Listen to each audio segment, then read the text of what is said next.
Join my Dream Academy. For better and complete knowledge, you can change your future to bright future by learning. Dear students, class 12th physics के examples ये सीरीज़ मैं शुरू करने वाला हूँ, जिसमें हमने सबसे पहला क्वेश्चन लिया है एग्जाम्पल 1.2। आइए देखते हैं कि इसको कैसे सिंपली सॉल्व किया गया है। ये मैंने अभी सॉल्व किया है। वीडियो बहुत लंबा हो गया, जिसकी वजह से सॉल्व करने के बाद मैं इसका वीडियो बना रहा हूँ, जो कि 1 से 2 मिनट में कंप्लीट हो जाए।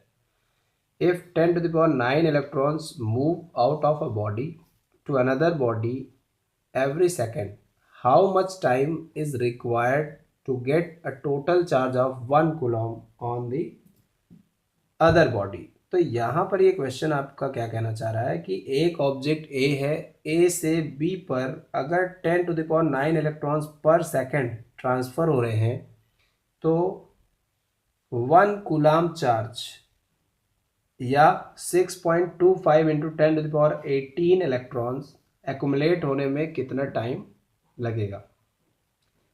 तो ऑब्वियस सी बात है कि अगर टाइम आप निकालना चाहते हैं तो टोटल चार्ज कितना एक्यूमुलेट होना है divided by charge in 1 second अगर हम निकाल लेते हैं तो हमको ये वैल्यू पता चल जाएगी। बट एक और रास्ता है जो मैंने अभी आपको बताया कि टोटल नंबर ऑफ इलेक्ट्रॉन्स जो एक्यूमुलेट होने हैं टू बी ट्रांसफर्ड का आप कह सकते हैं, ट्रांसफर्ड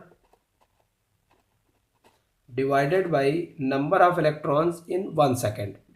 तो अभी मैंने इस फॉर्मूले से कैलकुलेट किया है नंबर ऑफ इलेक्ट्रॉन्स के मेथड से, और आपने देखा कि 6.25 इंटू 10⁻18 इलेक्ट्रॉन्स, जो आपने 10th क्लास में भी पढ़ा था कि इतने इलेक्ट्रॉन्स मिलकर 1 कूलाम चार्ज एक्यूमुलेट करते हैं, डिवाइडेड बाय 10⁹ जो आपके क्वेश्चन में दिया हुआ है कि एवरी सेकेंड इतने इलेक्ट्रॉन्स ट्रांसफ़र हो रहे हैं। तो जब आप इसे डिवाइड करेंगे तो आपको जो वैल्यू मिलेगी भाई 6.25, और ये 10⁹ जब जाके 18 में से माइनस होगा तो केवल 10⁹ सेकेंड्स में आंसर आ चुका है। बट आपकी बुक में जो आंसर दिया हुआ है वो ईयर्स में दिया हुआ है, तो आप सेकंड को ईयर्स में कन्वर्ट करने के लिए always 365 days 24 hours 60 minutes 60 seconds, जब आप ये लिख करके इसको आप सॉल्व करेंगे तो आपकी वैल्यू 198 ईयर्स आ जाएगी। इसके लिए मैंने ये लेफ़्ट में कैलकुलेशन भी कर रखा है, और मैं चाहूँगा कि आप इसी से हिंट आपको मिलेगी कि आप ये कैलकुलेशन खुद से करना चाहें तो कैसे करेंगे। अगर आपको ये पॉइंट नहीं समझ में आता है तो आप बेहिचक आप कांटेक्ट कर सकते हैं, मैं आपको दोबारा समझा दूँगा।